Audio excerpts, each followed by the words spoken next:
खबर की करते हैं जिसने एक बार फिर से पूरे देश को दहला दिया। कोलकाता में छात्रा से गैंगरेप से जुड़ी एक बड़ी खबर।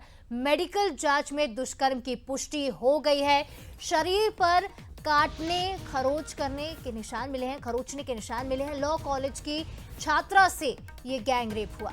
10 जुलाई तक पुलिस रिमांड पर ये तीनों आरोपी हैं। तीनों आरोपियों को गिरफ्तार तो कर लिया गया है। इस मामले में सियासत भी बहुत हो रही है। घटना का मुख्य आरोपी मोनोजीत मिश्रा 25 जून को लॉ कॉलेज में गार्ड रूम में इस घटना को अंजाम दिया गया था। तो कोलकाता का law college, south law college से जुड़ा हुआ ये सनसनीखेज मामला जब सामने आया तो एक बार फिर से देश को दहला दिया। गैंगरेप की घटना हुई है। इस मामले में पीड़िता की शिकायत पर पुलिस ने कार्रवाई की और तीनों आरोपियों को अरेस्ट कर लिया।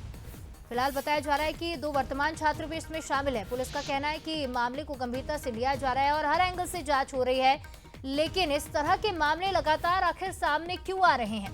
जिस कॉलेज में, जिस स्कूल में बच्चों को उनके पेरेंट्स भरोसा करके भेजते हैं, ये सोचते हैं कि हमारा बच्चा उस जगह में, उस कैंपस में सेफ रहेगा, वहां पर भी इस तरह की हैवानियत हो रही है, इस तरह की दरिंदगी हो रही है।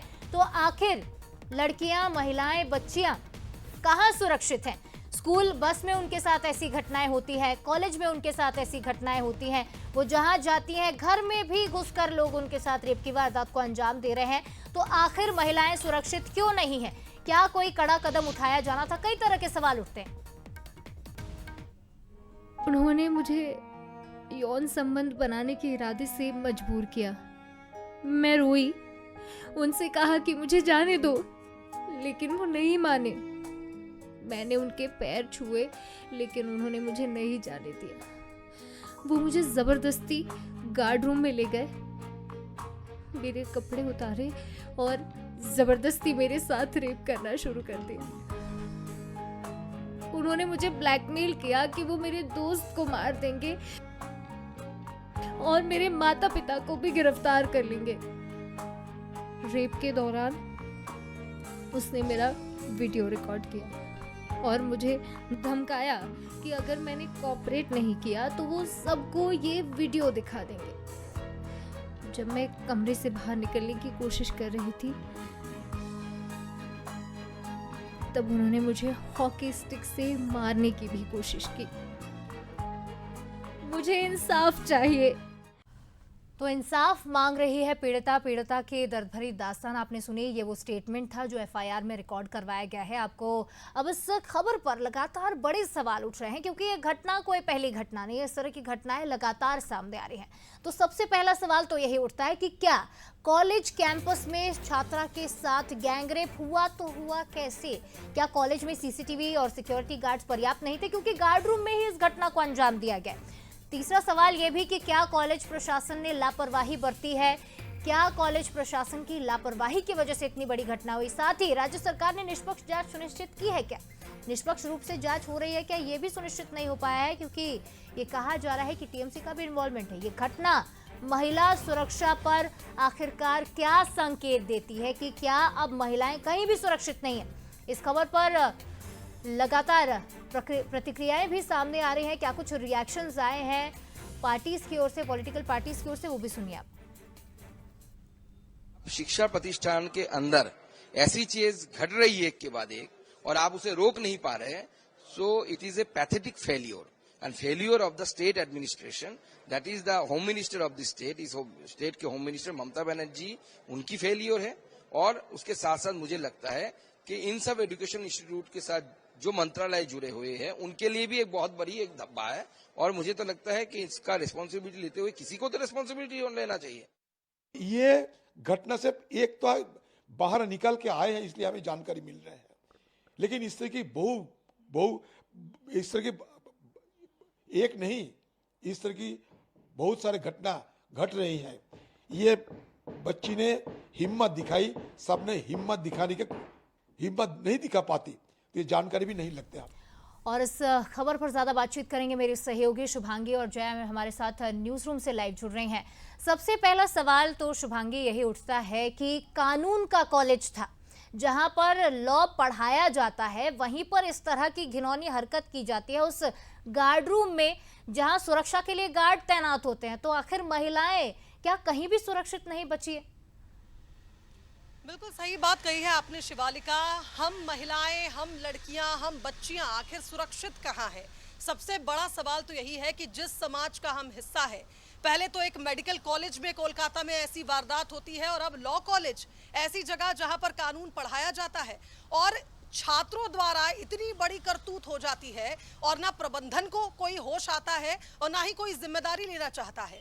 बड़ी घटना हुई है जिस तरह से हमने देखा कोलकाता के इस लॉ कॉलेज के गार्ड रूम में एक युवती के साथ दरिंदगी होती है, एक छात्रा के साथ, और जो बताती है कि मेरे साथ कॉलेज में पढ़ने वाले 2 छात्रों ने मेरे साथ ये दरिंदगी की है और एक नॉन टीचिंग स्टाफ, वो मुख्य आरोपी मनोजीत जो पहले इस कॉलेज का छात्र रह चुका है। बेहद हैरान कर देने वाला ये मामला। और फिर वही सवाल कि आखिर कब इतना सख्त कानून हमारे देश में बनेगा कि इन दरिंदों को सजा दी जाएगी, ऐसी सजा ताकि फिर ऐसी घटनाएं दोबारा ना हो। मेरे साथ मेरी सहयोगी जया भी मौजूद है।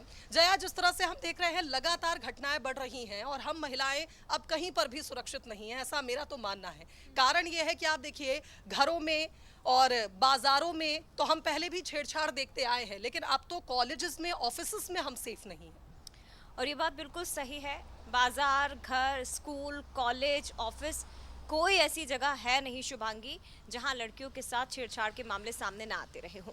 और ये वही कोलकाता है जहां इसी साल एक बड़ी घटना घटित हुई 9 अगस्त को, लेकिन उसके बाद अब देखिए उस घटना को 1 साल बीता भी नहीं है और उसके पहले एक और मेडिकल कॉलेज में इस तरह की शर्मनाक घटना सामने आ गई है।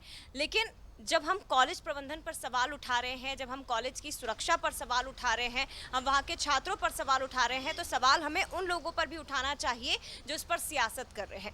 सबसे बड़ी बात यह है कि एक आरोपी मनोजीत, जिसे टीएमसी से जुड़ा हुआ बताया जा रहा है, और गंभीर विषय ये हो जाता है कि जब महिलाओं को लेकर इस तरह के गंभीर विषय निकलकर सामने आते हैं तो फिर क्यों आखिर इस पर बीजेपी कांग्रेस होता है या क्यों उस पर पॉलिटिक्स होती है। अब आप सुनिए जरा, टीएमसी के जो सांसद हैं कल्याण बनर्जी, वो एक शर्मनाक बात कहते हैं कि अगर दोस्त ही दोस्त का रेप कर दे तो उसमें हम क्या कर सकते हैं। ये शर्मनाक बात है।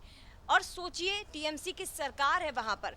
पिछली बार जो घटना हुई थी उसमें पूरी सरकार कटघरे में खड़ी हो गई थी, लेकिन इस बार फिर से घटना का रिपीट होना ये सरकार पर भी सवाल खड़े करता है, ये शहर के लोगों पर भी सवाल खड़े करता है, ये कॉलेज प्रबंधन पर भी सवाल खड़े करता है। और वाकई में यही सवाल कि आखिर हम सुरक्षित कहाँ हैं, क्योंकि उस छात्रा के शरीर पर चोट के निशान पाए गए हैं, नाखून के निशान पाए गए। और शर्मनाक ये है कि 2 आरोपी वहां थे, लेकिन सुरक्षा के लिए जो बाहर गार्ड तैनात किया गया था वो भी उनके साथ शामिल हो गया। सोचिए आप दबाव कितना ज्यादा है। निश्चित तौर पर आप ये भी क्या देखिए कि जिस आपको गार्ड नहीं रूम में ये लगता घटना शुभांगी, हुई है, जया, कि लॉ कॉलेज में वो लोग पढ़ रहे थे, ऐसे में अगर इस कॉलेज में ऐसी घटनाएं हो रही है, हमारे देश को जरूरत है कुछ ऐसे कानूनों की जिससे एग्जाम्पल सेट हो, ताकि अगली बार अगर कोई ऐसा सोचे भी तो डर लगे। देखिए शिवालिका, अगर हम बंगाल की बात करें तो यहाँ पर अब चूंकि सियासत हो रही है इस मामले पर, तो बड़ी बड़ी बातें भी हो रही है। अपराजिता विधेयक विधानसभा में तो पेश हुआ, लेकिन कोई कानून ही नहीं बना। बलात्कार के ही खिलाफ एक बड़ा एक्शन था, एक बड़ा विधेयक लाया गया था, उसे पास किया गया, लेकिन कानून नहीं बना। तृणमूल बीजेपी पर आरोप लगा रही है, बीजेपी तृणमूल पर लगा रही है। यानी महिला सुरक्षा आज के समय में देश में वो मुद्दा बन चुका है जिस पर बहुत गंभीरता से विचार कर एक सख्त कानून की हमारे देश को जरूरत है। लेकिन आप देखिए फिर जो जया बता रही थी कि सियासत शुरू हो जाती है ऐसे मामलों पर और फिर प्रदर्शन होंगे और उसके बाद ये मामले ठंडे हो जाते हैं। निश्चित तौर पर शुभांगी, बिल्कुल सही कहा आपने, प्रदर्शन होंगे, लोग कैंडल लेकर बाहर निकलेंगे, 10-15 दिनों तक इस पर पोस्ट आएंगे, प्रोटेस्ट होंगे, लेकिन आखिरकार सवाल फिर से कुछ दिन बाद यही खड़ा हो जाएगा कि महिला सुरक्षा आखिर कहाँ है हम। क्योंकि अगर कहीं सुरक्षित नहीं है, हम अपने घरों में सुरक्षित नहीं है, हम कॉलेज में सुरक्षित नहीं है, ऑफिस में सुरक्षित नहीं है, तो फिर सवाल तो कानून व्यवस्था पर भी उठते हैं। फिलहाल तमाम बातचीत के लिए आप दोनों का ही बहुत शुक्रिया। चलिए आगे बात